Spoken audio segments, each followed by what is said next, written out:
There's no such thing as reverse racism, but this is like the closest thing to reverse racism. Going straight to the top. Just put the stack on the clock. I am Ray Allen's the shot. I'm going straight to the top. Yo, what's going on, everybody? Mike here, Sports in the Real Podcast. Appreciate you guys joining me, as always. Don't forget to like and subscribe and share and comment and all that stuff. Also, I forgot to mention last couple of times, my website is up. I built a new website specifically dedicated to sports and the real stuff. Right, you'll find links to the episodes. The episodes are still going to be on YouTube and Spotify or wherever you get them now. But you'll actually find links to be able to, you can listen directly on the website. And if you're on the website, you can link out to YouTube and watch some of my favorite clips there. I'm also going to use the website to the people who, the experts, the experts on the show. I'm going to have a page dedicated to them and whatever other important things I've come across, I find, right, whether it's book referrals, whatever it is, right, those will be on the website as well. So a page dedicated specifically for that. So we'll have sports content, we'll have real content as this podcast was intended to be. So if you've been following along for a while, you'll see on there my wife Joanne on there. You'll see Matt Genius. His practice information is on there.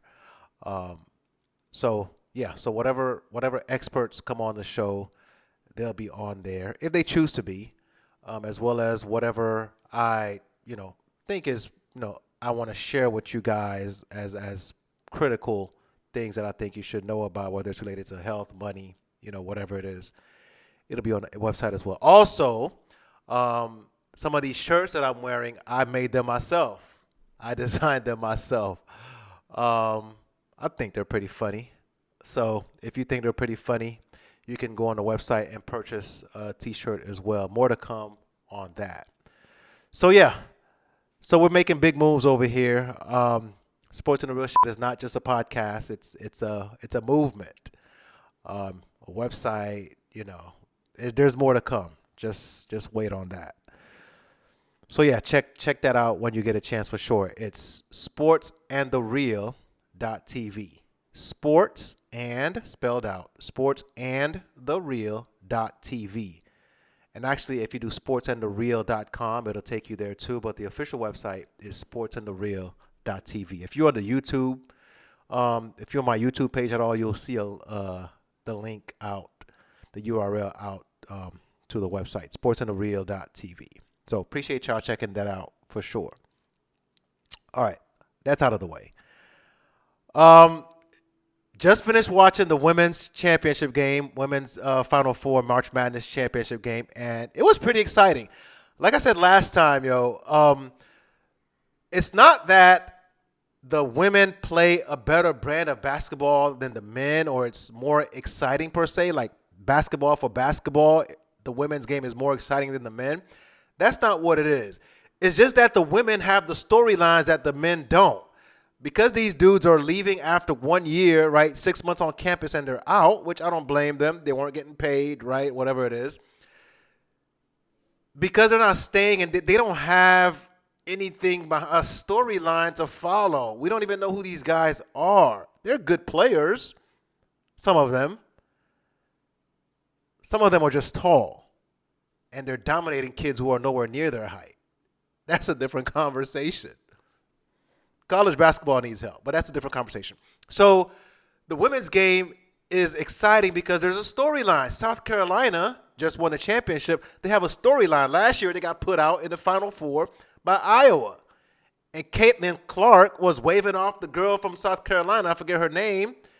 As she was taking a three-pointer, left her wide open, disrespectfully, waved her off. And South Carolina came back and got the revenge. And then there was the whole Caitlin Clark versus Angel Reese fiasco. Like, that whole thing was crazy. So that's why the women's game is more exciting. The women's college basketball tournament is more exciting because of the storylines, not because of the basketball is just so much better. the storylines.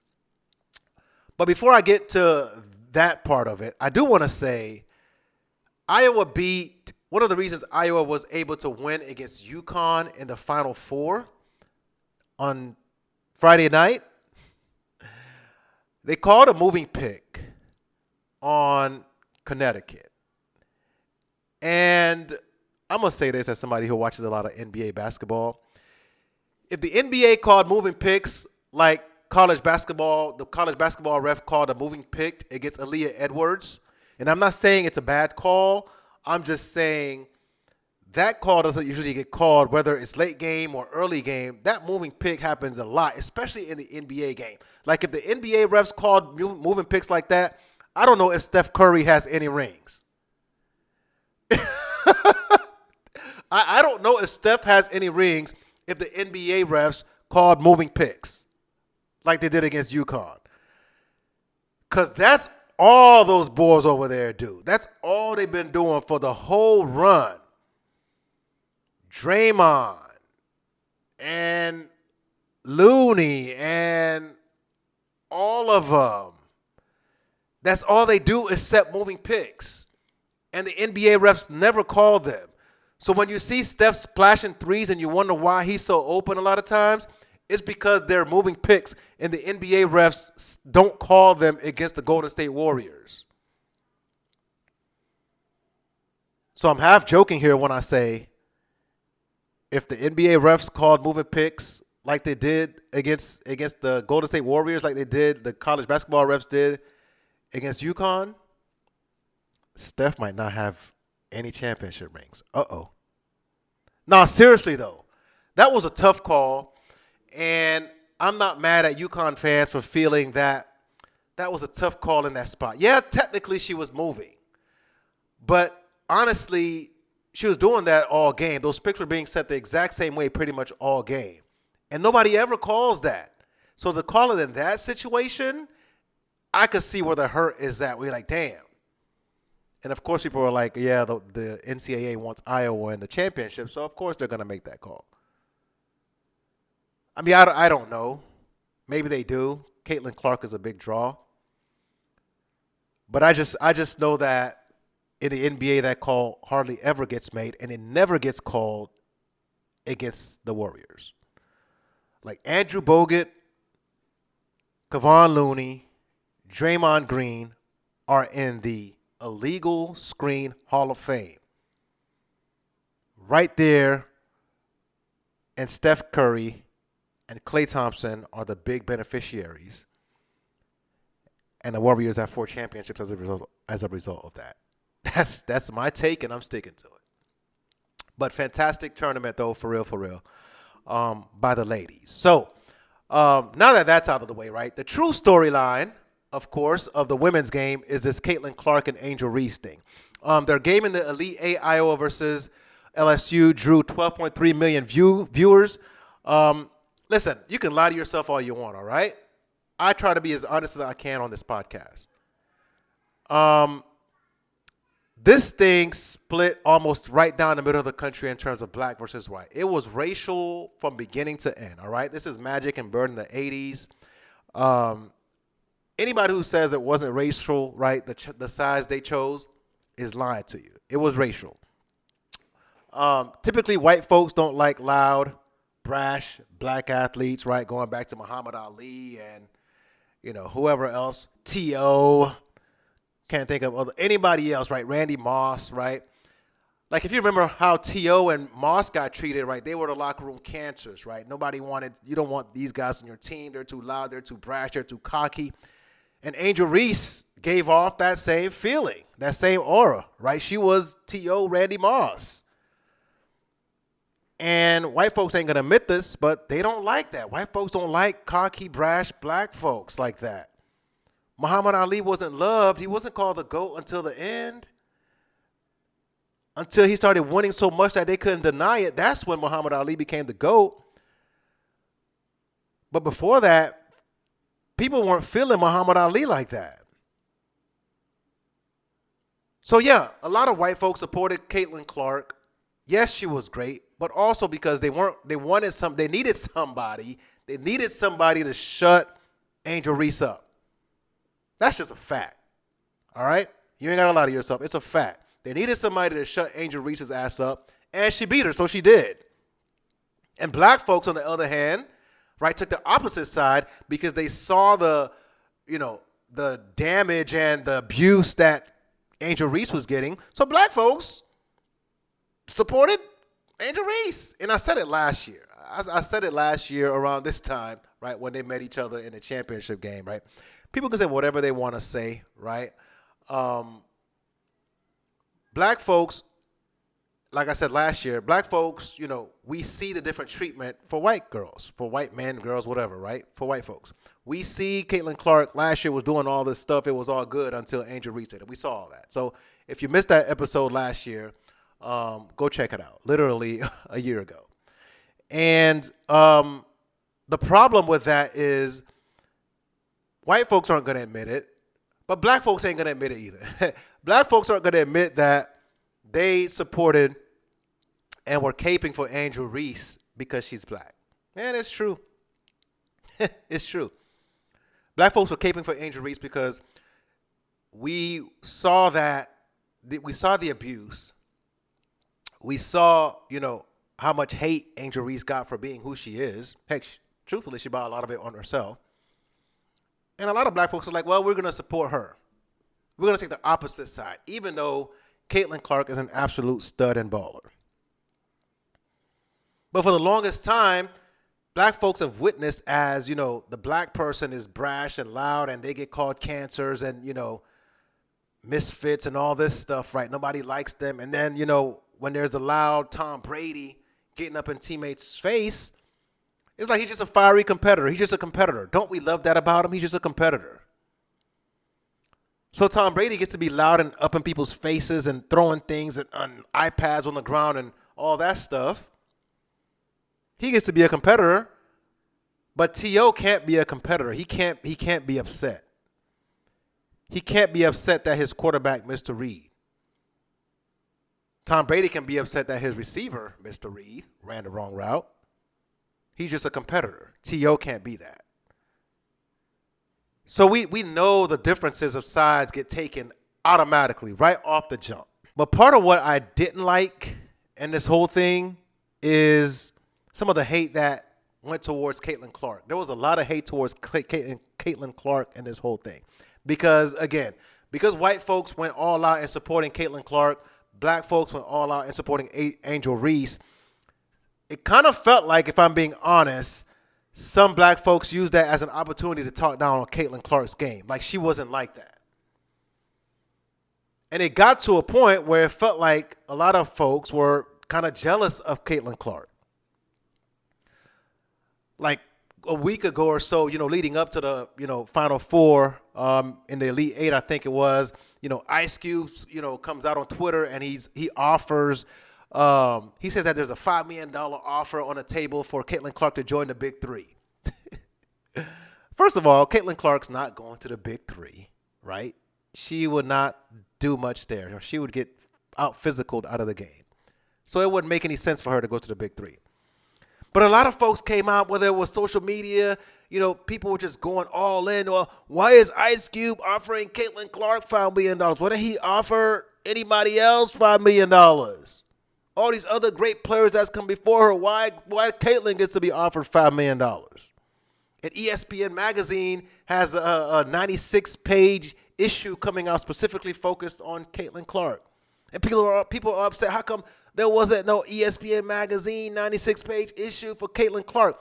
And honestly, it feels like big-time hateration. All right? There's no such thing as reverse racism, but this is like the closest thing to reverse racism. Like, black folks were upset that the white girl was getting some of these opportunities. But what's missed in all that is that, in my opinion, Caitlin Clark isn't getting these opportunities just because she's white.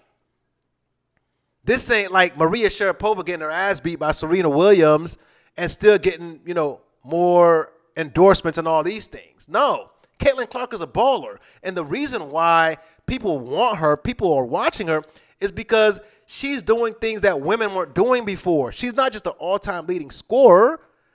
right? You could have her in this GOAT conversation if you want to or not, right? You could say that I've said there are better women's basketball players that have come before her. No doubt about it. I talked about Maya Moore and Diana Taurasi and Cheryl Swoops. Like, I talked about all of them, right? Simone Augustus. I've talked all about them, that there are better women basketball players than Caitlin Clark that have come before her. But she shoots some deep-ass threes, and that's what is captivating to the audience now. Deep-ass threes. Just like Steph Curry came in, and everybody was amazed by how somebody can shoot, from so far out. Now, since everybody's doing it, Damon's doing it, nobody cares anymore that Steph Curry shoots 30-footers. But the women's game hadn't seen that yet. So people aren't flocking to watch Caitlin Clark and trying to get endorsement deals with her, and not because she's the GOAT player, but because people are amazed by how far she's shooting, and that's captivating to people. The truth is, the majority of the people who are, on her bandwagon now, they're just that. They're casuals. They're bandwagoners. They're casuals. So they don't watch the women's game for the detail. They're watching now because this girl is amazing and she's pulling up from 25, 28 feet. So that's why she's getting all the attention. It's not because there's no racism behind it. Don't go at Ice Cube saying, well, he should have, all these black girls that we sound like some haters. No, man. He's going after her because she's bringing in millions of eyeballs because she's shooting from way deep. And people are amazed, just like Steph Curry was the first unanimous MVP in the NBA, in a league that's seen Michael Jeffrey Jordan and LeBron James and Kobe Bryant. Steph Curry was the first unanimous MVP because he was shooting some deep-ass threes. People were amazed by that. They're not going to admit it, but that's why Steph Curry got all the pub that he got. His season wasn't so amazing that he deserved to be the unanimous MVP. It's because he was doing some unseen stuff, and people were ready to catapult Steph Curry into conversations he had no business being in after his first or second ring. Because the deep shots captivated the audience. Just like in the NCAA women's tournament, the deep shots captivate the audience. I know for some it feels like, well, the white girl's getting all the attention. I say, and I propose to you, it's not the white girl getting all the attention. She just happens to be white. If there was a black girl shooting deep shots like that, she would probably get all the attention too. Now, it helps that she's white. I ain't gonna lie. It helps that she's white. But if it was a black girl shooting deep threes, she would be getting all the attention too, because it hadn't been seen in the women's game before. So don't be haters, y'all.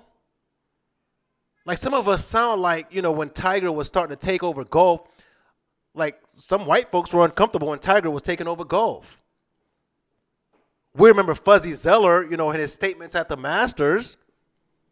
Don't be Fuzzy Zeller, y'all. Don't be the haters. Don't be the people who were hating on Serena when Serena was capturing all of these grand slams and majors and things like that. And people coming at her. Like, don't be like that. Saying, oh, this old head was better than Serena. Like, nah, man. Serena was killing folks. And there was nothing the women's tennis game has seen like Serena. Just like the women's game hadn't seen anything like the shooting of Caitlin. She may not be the best player ever. You could think it's Maya Moore, I do. Or Swoops or Cheryl Miller. But I'm telling you, she's not getting all these eyeballs because she's white. She's getting all these eyeballs because she can shoot the hell out of the ball. So appreciate her.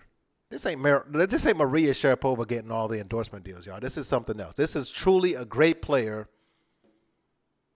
getting the attention that she deserves. And more eyes on the women's college basketball game, hopefully those eyes can translate as she moves on to the WNBA. More money for everybody, right? That's what we want, more money for everybody. And if she can bring those followers from the college game to the WNBA, that'll be more money for all of y'all.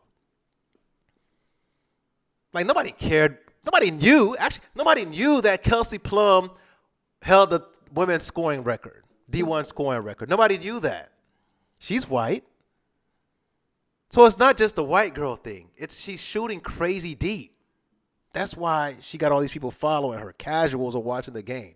Hell, I'm watching the women's college game more than I've done in a long time. Because of Caitlin Clark. It's okay to admit that. We don't have to hate her just because white folks hate on Angel Reese. All right? We ain't gotta do that. The girl is a straight baller. So now that the college game, the women's college game, now that the women's college game has gotten all the attention and all this stuff, I got to thinking, how do they keep this momentum moving forward? Right? How do you go from 14 million viewers in the UConn Iowa game? There was 12.3 million viewers in the Iowa LSU game. Like, how do you take these millions of viewers and turn them from college basketball to the WNBA? Heck, those 14 million viewers in the Final Four semifinal game, Iowa and UConn, those 14 million viewers was more than any game in the 2023 NBA Finals. So more people watched that game than any game in the 23 NBA Finals. But the thing is, the WNBA Finals, the games get less than 1 million viewers each. There is literally hardly anyone watching the WNBA Finals. So how can the women translate these viewers from the college game to the WNBA? And to keep those folks next year coming back to watching a college game when Caitlin leaves and Angel Reese leaves. Because the drama ain't there no more. The deep shots ain't there no more. The antagonists ain't there no more. And that's going to be the biggest question for the women's game moving forward. How do we keep the interest? And specifically, how do we keep the women interested? Because the biggest issue for the women's game, right, especially the WNBA, the biggest issue was that it's actually more men who watch the WNBA than women. If you go to this website, Statista.com, they did a survey, and essentially the survey said that 11% of men are avid fans of the WNBA. 29% of men are casual observers of the NBA. So you can say that 40% of the men who responded are either avid or casual fans of the WNBA. Whereas on the women's side, only 4% are avid, would say they're avid fans, and 19% say they're casual fans. So 23% say they're even, an avid or casual fan of the WNBA. So more men are watching the WNBA than women. So the question for the WNBA is, how do we get more women to watch? Because dudes are watching, right? The dudes are watching, I'm guessing because, my thought is dudes are watching because, they love basketball, and a lot of dudes are interested in basketball. At least I was when I was younger, right? They're gonna watch basketball no matter what because they like basketball. They love basketball. And they like watching, the strategy in basketball that the women's game has, honestly, more than the men's game. Because the men's game tends to just favor athleticism. The women's game tends to be strategy and cutting off ball and, some of the stuff we grew up playing. So that's going to be the next barrier, right, for the women's game to cross, is how do we get more ladies, more young girls who go from AAU, right? Youth basketball, young girls are like the most played, like women's or girls basketball, girls AAU basketball is like the most played sport. But for some reason, that doesn't translate to fandom later on. And I don't know why that is. Like, I remember, like, one of my first jobs out of college, I met this young lady who was working at the job I was working at. She played D1 volleyball. And we were talking, and she was like, I've never watched a single minute of a WNBA game. I'm like, what? And here I am thinking, damn, I've been watching WNBA since its inception. I was watching Cynthia Cooper and Cheryl Swoops and Tina Thompson. Like, I knew Teresa Witherspoon of the New York Liberty. What the? But she was like, yeah, she's just not interested. So the next barrier, the next frontier for the women's game is how do we take all of these fans and get them to the WNBA? And moreover, how do we get the women to watch the WNBA? Because more men watch the WNBA than women. That's the question for them. And that actually kind of brings up another point, y'all. This is where this episode kind of takes a turn for kind of a serious conversation. So, with men watching, right, with men being the primary viewers of the WNBA and really women's basketball in general, we have a problem now in the discourse around women's basketball because men are watching and men are commenting, whether online or social media.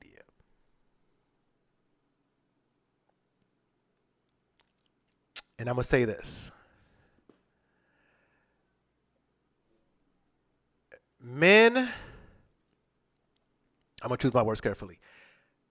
When men watch sports, when we watch basketball, we always watch sports from a male's perspective, our men's perspective, all right? But unfortunately, when we watch and then we comment, it always comes off as we're mansplaining or we're being misogynistic. So men aren't allowed to comment on women on a women's game at all unless we're complimenting, right? Like we're only strictly allowed to talk about the product on the court that's being played, and we can't be too harsh in our assessment. So as a result, whenever a man says anything about the game that women just don't want to hear, we're called misogynistic. We're mansplaining, right? So men can't comment on the women's game unless we're essentially complimenting, right? Or we're making minor, providing minor feedback. But what people need to realize, and women need to hear this, is men aren't being misogynistic when they comment on the ladies' game. Men are essentially saying, this is the viewpoint we're coming from as men. And our reference point is the man's game, the men's game. The men's reference point is the men's game, the NBA, the men's college basketball game to a certain degree. But when we provide feedback and say things, it's always like, oh, you're being misogynistic, you're hating these ladies. And it's like, no, you got to understand the viewpoint that men are coming from. So Draymond Green has gotten in trouble, and Michael Porter Jr. has gotten in trouble, online for, saying on different podcasts or different venues, different forums that maybe the women's game should lower the rim to make it more exciting. And of course, all hell breaks loose when you say that, because the women feel like essentially as men, we're just supposed to be observers. As men, at this point, men are not allowed to provide any sort of feedback to improve the women's game, because it's going to come across as misogynistic. It's going to come across as mansplaining. Or what happened in this last week where Angel Reese, they lose. LSU loses to Iowa. And Angel Reese is asked a question about, her teammates were, talking about how great she is and how much she puts up with. And, men or people are in her DMs, emailing her all types of nasty, racist and sexist stuff and all these things, right? And somebody asked her, in one of the reporters there asked her in a conference after the game, how she feels about it. And, she's breaking down and she's talking about how she feels, she's hurt because she's being sexualized, which is totally understandable, 100%. The problem is, though, as men, when we hear that after a loss, after you've been trash talking and you've played the villain, as men in sports, we've never allowed someone to play the villain and then after the game to come cry, right? To complain about the hate that you got. Because as men, we feel like you're biting onto yourself. Yes, some of it is harsh. A lot of it is harsh and racist and sexist and misogynist, and all that is true. But what as men, it's essentially what has been built up in men in a really not just in a competitive space at all times. Men are essentially told men don't cry, men can't cry, men can't show emotion. But especially in a competitive space, after you've played the villain card, right? You wanted to be the villain and you lose. A lot of men, we're not programmed to really want to hear somebody cry after they lose and say, well, they feel like the victim and they're hurt by all the stuff that's in their DMs. It's wrong that her DMs are full of hate, but fans are hating on everybody no matter what. Fans hate on NBA players to their face, calling them all types of names. And certainly in their social media DMs. Like DJ Burns, NC State, for those of you who follow, NC State in their run to the Final Four. DJ Burns posted on IG and it made its way to Twitter. He posted a letter that he got in the mail. And all DJ Burns does is get buckets and smile. And he's getting hate mail. I'm sure his DMs are full of racist stuff. So it's not that men are inconsiderate. It's not that men aren't sensitive to what the ladies go through when they get hate mail and that it's going to be hurtful. I think what men feel is that in a competitive space, there is no room to cry and play the victim, especially when you were playing the antithesis, you were playing the villain the whole time.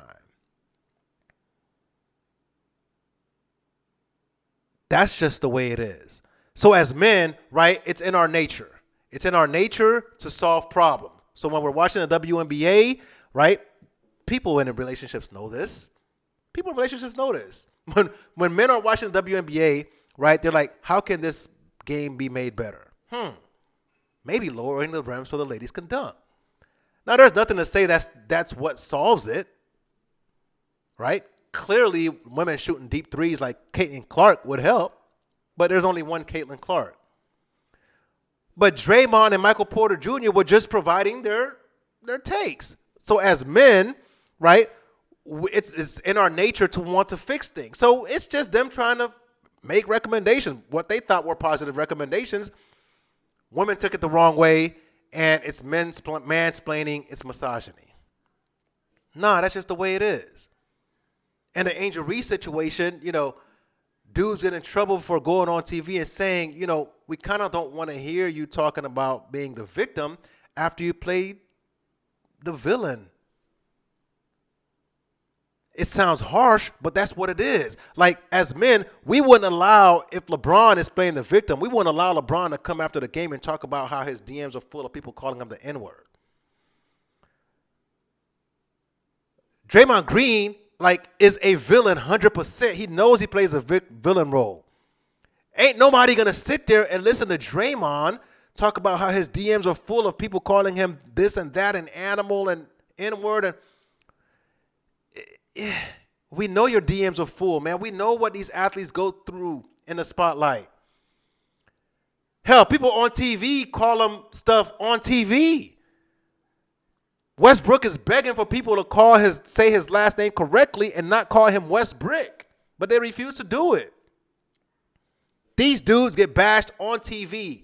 I'm sure their DMs are lit up with crazy stuff. Racist and all type of stuff. But after the losses, men are just programmed differently. That's not, it's unfortunate, man. So ladies, you're gonna have to excuse us for the way men watch and absorb and comment on women's sports. Excuse the men for how they handle things and process things, because we're coming from a different perspective and we're different than you guys. It may feel insensitive, but that's just how men process things. We're trying to fix things, and we've grown up all our lives being told to man up. We're not allowed to cry. Win or lose, you're not allowed to cry. Nothing can hurt you. That's why a lot of dudes now are coming out, with mental health stuff, saying, hey, they're hurting.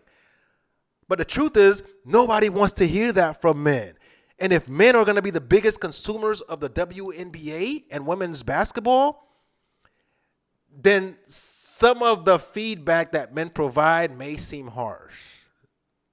So forgive us for the harshness or what seems as harshness. Forgive us for being cold or seeming like it's cold. It's just, that's just in our nature. Men's nature is to try to fix things, and it's to not be emotional, to not share about being a victim when you lose. That's how we've been built.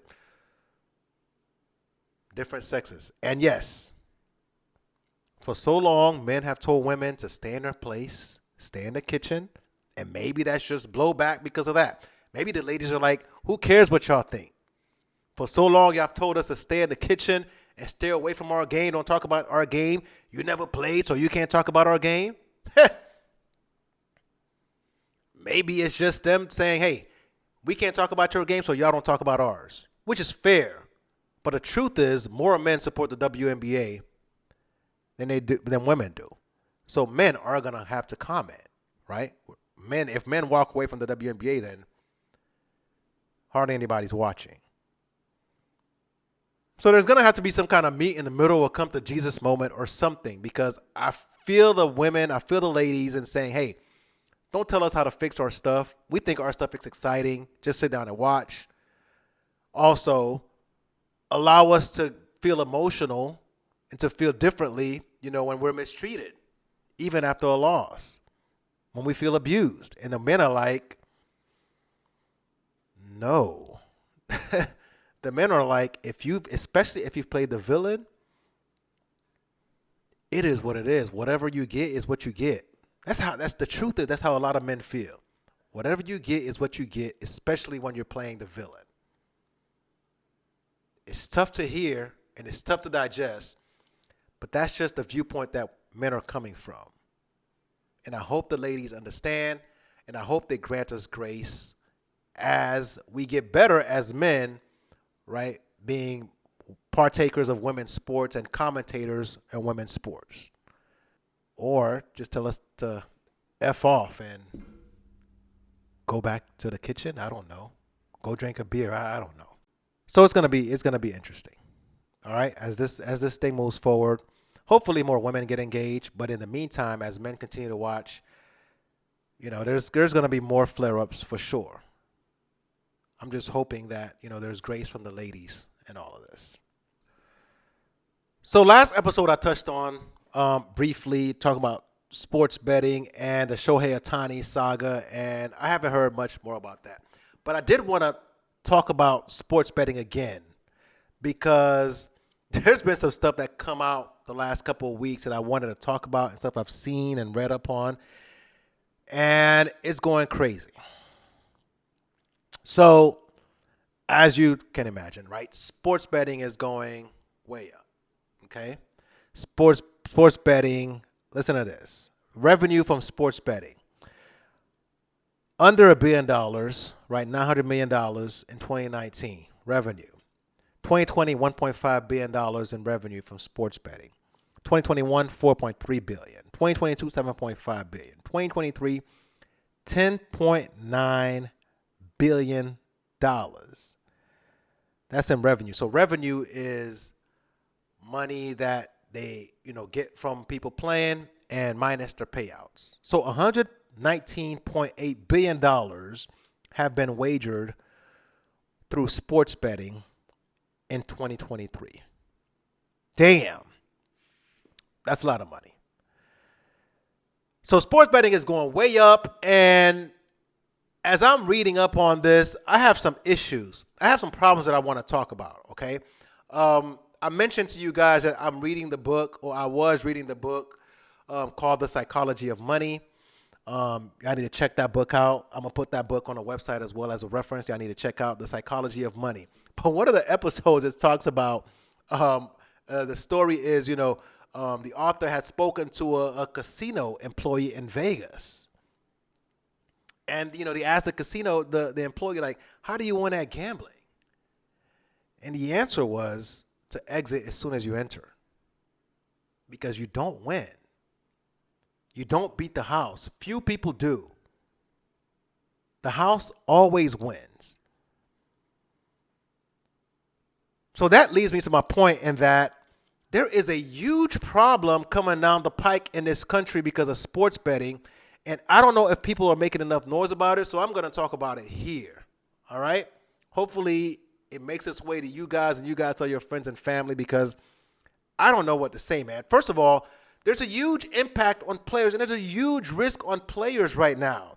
I don't know if you guys saw this, but Jonte Porter, who's the brother of Michael Porter Jr., his current salary is like $415,000 a year, okay? He's a, end of the bench type of player. But he recently got caught essentially kind of betting on himself, right? Or helping others to bet on his games. Prop bets. So you know what prop bets are, right? This person over under will score over 10 points, under 10 points, right? Those types of things. So between January and March, he got caught in a scandal with prop bets. Essentially, he knew what the prop bet was, so he was checking himself out early. One time he claimed he re-injured an eye or something like that, right? But he was checking himself out early, so he would get the under, or the people who was betting that line bet the under. That's ridiculous. Like, can you imagine? Like, these dudes know these things, and yeah, we made fun of Calvin Ridley, and the Shohei Ohtani thing is still outstanding. We don't know what's going to happen there. But there is such a huge risk. And it's crazy to hear people say, well, there's no way Shohei Ohtani, could do this and that. How do you know? In last episode, I talked about, never enough. Like, sometimes the money can be never enough no matter how much money you make. Bernie Madoff was a multi-millionaire beginning in the late 90s, late 80s. Bernie Madoff was beginning in the late 80s. Bernie Madoff was making like $100 million a year. The brother was rich. But somehow that wasn't enough. He had to go run a Ponzi scheme, end up in jail. The brother was already a billionaire. So there's no such thing as, I make so much money, I'm not going to gamble. So to tell me that athletes aren't going to gamble because their salaries are so crazy, whether it's NBA, MLB, NFL, no, man. For some, millions of dollars is not enough. It's never enough. So it's totally possible that somebody in one of these leagues is going to do something crazy. Like if Kevin Durant goes off for 50 points, is that because he's hot, or is that because he knew what the over-under was? How do you know? How do you know? Maybe he does it just once, or maybe he does it sporadically. Who knows? If he has an off night, is he truly an off night? Or is it possible that Kevin Durant just isn't taking it seriously enough because he's trying to hit the under? And I'm just using KD as an example. Like, it could be anybody, right? Booker, Bron, it could be anybody. Like, assuming that because somebody has so much money, like Shohei Ohtani, just signed his $700 million, assuming that just because he has so much money, he will never bet is crazy. It could happen to anyone. Bernie Madoff was rich before he started running his Ponzi scheme. He was one of the richest guys in the world before the Ponzi scheme. The man was Bernie Madoff was chair of the NASDAQ stock exchange. Like, the man had made it. But he ran a Ponzi scheme because for some dudes, no amount of money is enough. Plenty of people have ruined their legacy because they want more than what they already have. Whether it's a thousandaire wanting to be a millionaire wanting to be a billionaire, it's happened. So yeah, this thing's going to impact players. And we're not going to know if this guy is balling out of control. Is it because he's trying to hit the over? How do you know? And dudes may be stressed out because, hey, listen, man, gambling is gambling. And dudes get in debt. Michael Jordan, dudes get in debt. It happens. So yeah, I could see this thing going all types of ways with players getting involved in some deep stuff.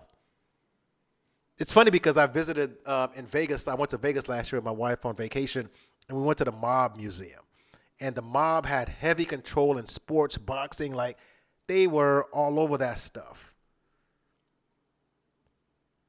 The thing is, when you go to the mob museum, it makes it sound like, the mob no longer exists.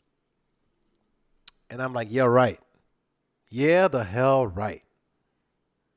To you? So you don't think there's some underground stuff going on? You think the mob is all gone just because they're not executing people in daytime anymore? You don't think there's some underground stuff that can control some of these dudes, and next thing you know, they owe somebody a couple $1,000,000 and they have to throw a game or two? You don't think that's possible? Whatever, man. Believe that if you want. So yeah, Jonte Porter, the brother of Michael Porter. Yeah, Jonte Porter is a low-level guy, right? I don't know what his winnings were, but DraftKings caught him, and then other, bookies, pretty much said the same thing. Oh yeah, they noticed that, and he's probably gonna be suspended. The NBA is probably gonna make an example out of him, but who knows? He's a low-level guy. What happens when one of the big boys get caught in it? So the players are at risk of being at risk, right? But then there's an impact on fans. Fans already talk trash to the players. Fans already disrespect players 100%, right? They call them all types. We're talking about Angel Reese and her DMs. Dude's DMs already filled with N-word and this and that, right? It's already happening. But fans are fans are taking it to a whole nother level now in their disrespect. Pro and college. So I was reading online on Twitter. There's this kid, Carson Barrett. He, ended up getting hurt. Essentially, what's happening is, he got hurt. He got put in the game. And later in the year or whatever, last second, he makes a shot or whatever. And the game was a blowout, of course, but he makes a shot. And when the scores change, people's, over, under, all that stuff, right? I'm not a gambling expert. All that stuff changes. And people are going in on this dude who hadn't really played much all year. People in his DMs disrespecting him. Like, you sure are a son of a bitch. This is stuff I'm reading, right? From his DMs.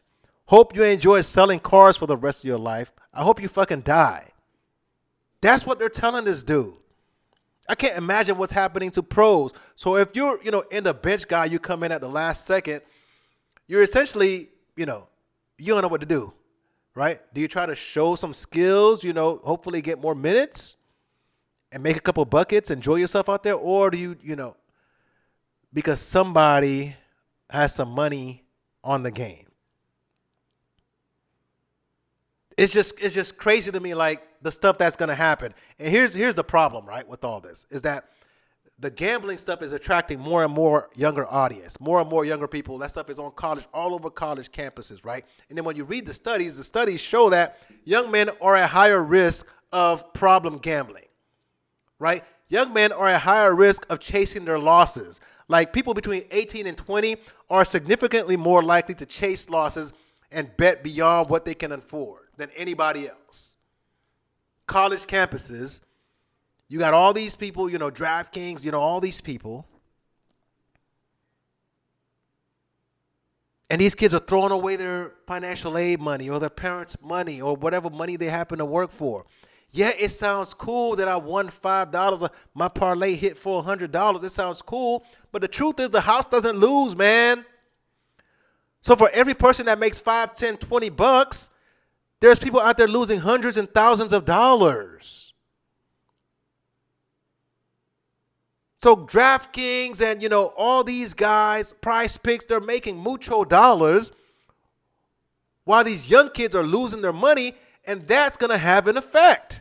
It's absolutely going to have an effect on the rest of us, whether you gamble responsibly or don't gamble at all. It's going to have a long-term effect.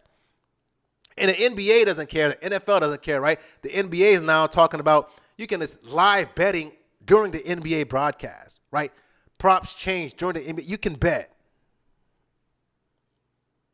Again, as I'm reading these studies, right, the dopamine release is more for gambling than any other addictions like smoking, drugs, and alcohol. So you got these young kids, dopamine being released, And they're like on a high, having a great time, just gambling their life away. And nobody seems to care. And everybody's making off of it. Like all the big time podcasts were sponsored by a gambling spot. ESPN has, their own thing. Like gambling, sports betting is all over now, and everybody's making boku money off of it. Big time money off of it. But the question I ask is, what happens when the beat stops? When the music stops, what happens? Who's going to be left holding the bag? Not the execs. It's going to be regular folks who don't bet. Just like in 2008 with the housing crash and variable interest rates, right? Responsible people knew at some point the variable interest rates would catch up to folks. Some people predicted it, and then it happened and it crashed. But everybody pays for something like that. Not just the people who participated, not just those who violated, not just those who were violated. Everybody pays for it when something like that happens. So when the music stops with this whole gambling and sports betting crap, we're all going to pay for it. And that's unfortunate. So I'm speaking out about it because I don't want to pay for that, right? Just like I don't want to pay high insurance rates because people don't eat right. I just don't. Not that I'm a perfect eater. Not that I'm perfect. But if I go to the gym and take care of my health, I still have to pay high insurance because other people don't. I pay higher car insurance rates because not everybody drives responsibly. We live in this web interconnectedness in our society, in this world, and I'm going to speak out about it. I don't bet personally because I've never won a bet in sport. I've never won a sports bet. I've mentioned that before. I've never won a sports bet. So I don't bet. Small money, big money, I don't bet nothing because I've never won jack. At the casino, I've never won jack. So I don't bet. I don't like losing money. But there's a big crash coming, man. There's a big crash coming, and everybody is splurging right now. Everybody is taking in big time money off of it. But when the music stops, everybody's going to be left holding the bag, and it's going to be empty. But the execs are going to make out, and they don't care. That happens all the time in every industry, stocks, Ponzi schemes, whatever. The execs are going to make out, and the regular folks who have already lost a lot of money are going to be held holding the bag. And those of us who don't gamble at all are going to be left holding the bag trying to support up a society of dudes who are strung out on gambling and who have lost their life savings. So I had to say something about that, man, because this Jonte Murray thing, like if you haven't read that, go read that story, man, and tell me what's stopping anyone else in the NBA from doing something like that. How would we know? How would they know? They may catch after a couple of times. The algorithms may catch it after a couple of times, but the first time they won't know. Are you cold that day or are you just bricking shots on purpose? They won't know. So that's my take on that, y'all.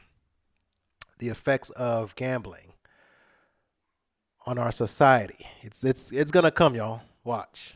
Y'all gonna call me a prophet. All right, let's talk some hoops. NBA. The MVP voting criteria, man, is subjective, and it's always been subjective. It's hard to sit there and say, this is the best player for this year. There's no objective way for the most part. There's no objective way to say this is the MVP. This guy's the MVP, right? To me, my criteria has been, best player, best team, or you had a crazy dominant year, or you had a historic feat like Russell Westbrook in his triple-double season, or you carried a bad team right to where they shouldn't be, that type of thing. If all those things fail, right, there's nobody that really fits into that criteria, then you give it to the best player, right? Best player in the league. So really the MVP this year probably would have been Joel Embiid had he stayed healthy. He was dominating. The process was dominating. But everybody else has a story, right? Jason Tatum is the best player on the best team. Kind of like how Steve Nash won two MVPs, being the best player on the best team over Kobe Bryant and Shaq and all these people. That was a story back then. He wasn't the best player in the league. He was the best player on the best team. Some people will tell you Steve Nash wasn't even the best player on his team, but he racked up all the assists, and people assumed that he was the best player on that team, on the Suns teams. So he won back-to-back MVPs. So Jason Tatum, like Steve Nash, has a case, best player, best team to win MVP. Shea Gilgeous-Alexander has a breakthrough performance. Like a crazy season. And his team wouldn't be where they are without him, battling for the first spot in the West. A la Derrick Rose in 2011. Like crazy breakout season. And the Chicago Bulls got the number 1 seed, overall seed, because of Derrick Rose. Like the Thunder aren't where they are without SGA, no doubt about it. So that's his story, right? Breakthrough performance, and his team wouldn't be where they are without him. Luka has had a crazy statistical year. Kind of like James Harden had. That was James Harden's story. I can't have this crazy season and you can't give me MVP. And all of these guys have to face the best perimeter defenses, best perimeter defenders, and they got to get the buckets. They got to create for their team. Like, these guys have had amazing seasons. But all you hear now, whether it's on TV or social media, is people trying to tell us that, oh, it's a runaway that the Joker is winning this MVP. Joker is clearly the best player in the league, so he's going to win the MVP. So you throw away all these other stories. You throw away Jason Tatum being best player on the best team. You throw away SGA having such a crazy breakthrough season and having his team competing for the number 1 spot, a young team who probably shouldn't be there. You throw away Luka, having a crazy dominant statistical season. You throw all that away just to tell me that the Joker is the MVP by a landslide. Nobody's even close. And the only thing Nuggets fans and Jokic fans and people in the media who support Jokic for no other reason other than he's a Joker and they think he's the best player in the league, the only thing they have to say is they point to the analytics. Because currently Joker is 9th in points per game, 3rd in assists, 4th in rebounds. Really good season. Deserving of MVP consideration. But in 2021, the Joker did not have a crazy statistical season, but he still won MVP over somebody like Giannis, who should have probably won his 3rd straight, or Steph Curry, because there was a story for him. In 2021, Joker was 12th in points per game, 6th in assists, 9th in rebounds. His team was 3rd in the West.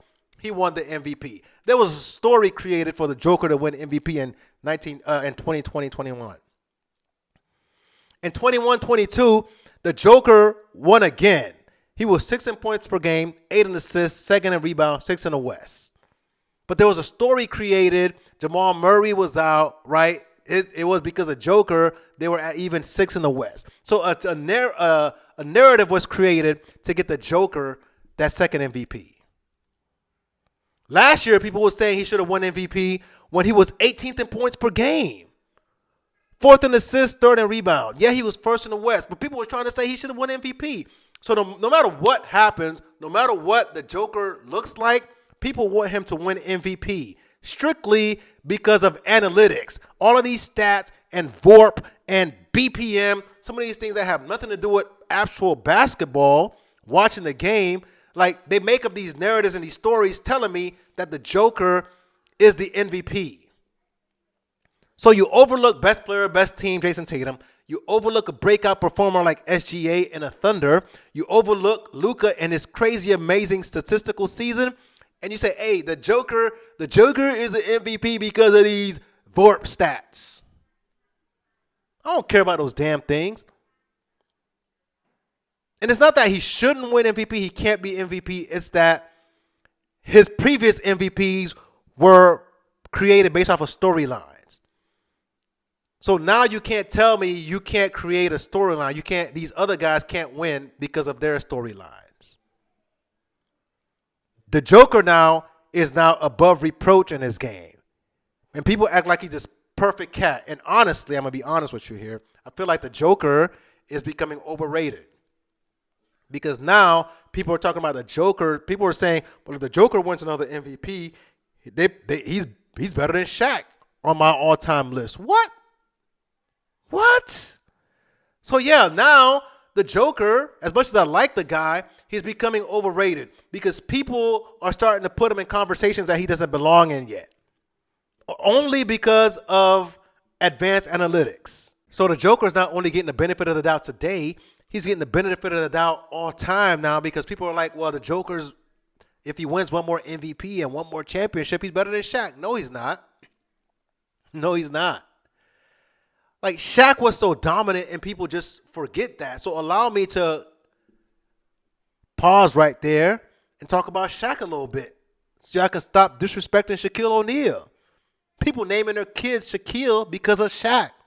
How dominant. He came in dominating. Shaq came in the NBA in 93 like averaging like 23 points a game. He was dominating. Dominant. For 13 years, Shaq averaged 20 and 10. And a lot of those years, it was like 27, 28, 29, and 13 boards. Like, Shaq was dominant. Joker's been great for 4 years, and people are already ready to have him surpass Shaquille O'Neal. Are you kidding? No way that's true. While Shaq was sitting there dominating actual big men and centers, the Joker is sitting there dominating, stick figures. Like his only competition is like is Joel Embiid. And whenever Joel Embiid sees him, he's food. But people want to talk about all these VORPs and all these advanced analytics. Now, watch basketball. Shaq was a beast, an animal. Like, he was that guy that nobody wanted to face. And honestly, if the Joker faced Shaq, like in Shaq's prime, like, the Joker would be looking like Greg Ostertag on a Shaq dunk. Because he'll be postering him and bodying him each time. So please stop disrespecting Shaq. And please stop overrating the Joker. He ain't there yet. The man's been great literally 4 years. Shaq came out the gate on a heater, bro. Y'all need to stop. And stop assuming that the Joker is the MVP like nobody else in this conversation. Like, Nuggets fans will have you believe like the Joker is like a great defender now. Are you kidding me? He may not be a cone no more, but the Joker is not a great defender. I don't care what your advanced stats tell you. And when they try to show you highlights, the stuff that Nuggets fans try to show you is essentially people, missing shots, and Joker, is like the closest defender. He ain't doing nothing. Like, he doesn't challenge anything at the rim. Like, he's not deterring anybody from going to the rim as a big 7-footer. He ain't doing none of that. The Joker is not a good defender, not even a little bit. But because he's, got these advanced stats that speak for him, people use that to make you think Joker's a good defender. Nah. No. We watch, dog. We watch. People watch basketball. Joker is not a good defender, all right? He's a one-way player, and you're trying to compare this guy to Shaquille O'Neal, and it's not like Shaq was a great defender, but Shaq was a much better rim protector and deterrer than what the Joker is. But people are insane, man. So it feels like, it's a foregone conclusion that the Joker is about to get his third MVP, when in reality, his first 2 MVPs were made up from storylines. But all of a sudden, nobody else can have a storyline to win an MVP. Like, let's just give the MVP award to the Joker, man. It's crazy. The man is great, no doubt. But don't act like nobody else can be in this MVP conversation. And certainly don't act like this man is up there with Shaq right now. Not even close. Not even close. Shaq was bodying real dudes. The Joker is bodying Anthony Davis and Nick Claxton and these skinny boys. Come on, man. Don't do that.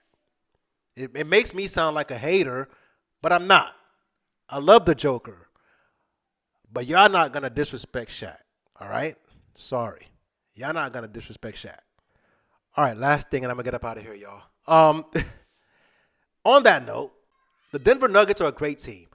The Denver Nuggets are not invincible. Don't let nobody fool you, all right? They're a great team. They're probably the leader in the clubhouse to win the chip this year again. But the Nuggets aren't invincible. And don't let nobody tell you that nobody can give them a run for their money. If they play the Lakers, they're going to beat the Lakers. The Lakers have no size for them. They're going to beat the Lakers. They might sweep them. But the Denver Nuggets don't want to see the Timberwolves. The Timberwolves are still young, but they got the height. And they got a dog in Anthony Edwards, and their defense is legit. Styles make fights. I already said the T-Wolves probably don't want to see the Lakers because styles make fights. Styles make fights. The Denver Nuggets don't want to see the T-Wolves. I'm telling y'all that right now. All right? They got the height, and they got the young stud up and coming, and their defense is legitimate. So say whatever you want to say. The Denver Nuggets don't want to see the T-Wolves, and the Denver Nuggets don't want to see the Phoenix Suns either because they got dudes who can go nuclear at any time. KD can win a game by himself. Book can win a game by himself. Like Bradley Beal can go off and win a game by himself. They don't need to go in the paint. They don't even need to mess with the Joker in the paint. They'll waste fouls with Nurkic. They'll waste fouls, on the Joker. They'll have to contend with Jamal Murray. But the Suns can absolutely beat the Denver Nuggets. KD has shown that by himself already in the regular season. Like, by himself, he can beat these boys. I know Jamal Murray may have been absent. Just be on the lookout for that. Styles make fights. The Suns can definitely take them to 7 games. But this Suns team can beat the Nuggets. The Suns can beat the Nuggets. And the T-Wolves, I think, can beat the Nuggets as well. All right? So y'all look out for that. Say what y'all want to say. Nuggets are a great team, but I don't think they're invincible. The Suns and T-Wolves can definitely give them problems. Not that I trust the Suns so much. I still don't trust them. I think they still need a PG, but having said all that, they could still give them problems in the playoffs. 7-game series, game slows down. Maybe even the Clippers. The Clippers might be able to give them problems. Who knows? If they get their act right, the Clippers may give the Nuggets problems. It ain't going to be easy for Denver, for sure. People are already penciling them in as a champion. Y'all watch out for that, all right? When they run into those boys, y'all tell them I said so. Y'all tell them I said so. All right, y'all. As always, appreciate y'all hanging out, listening to me and my thoughts.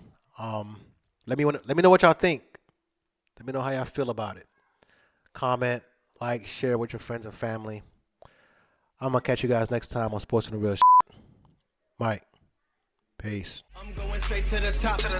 Just put the sec on the clock. I am Ray Allen's a shot. I'm going straight to the top.